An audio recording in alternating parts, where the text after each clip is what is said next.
Meron po tayo ng chicken na mara dito sa asin, paminta, MSG, tsaka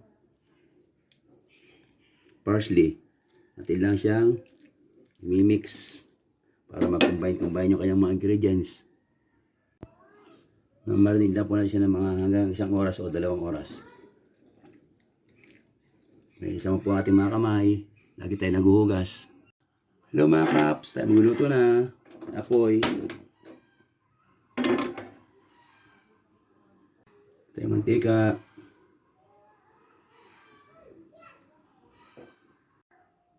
Hindi mantika.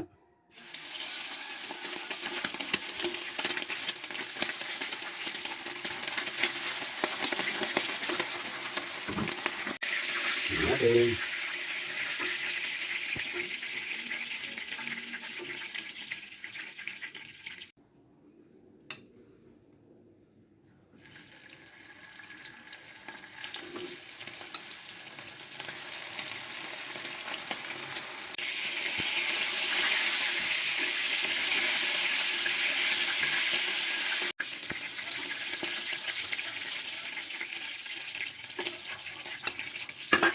Bawasan na tayo ng konting mantika sa kawali.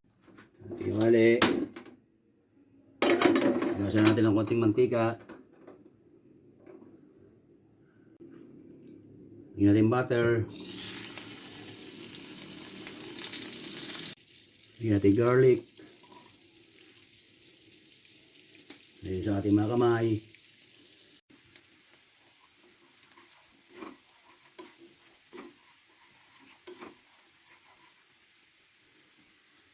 Lagyan natin chicken.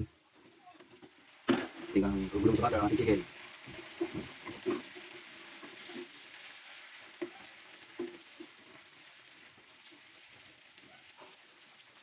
Lagyan natin sa konti. Lagyan natin chicken. Garlic butter, garlic chicken. Maraming salamat po sa patuloy niyo pagsuporta at panonood sa aking mga video. Thank you for watching. Hanggang sa muli. Bye-bye.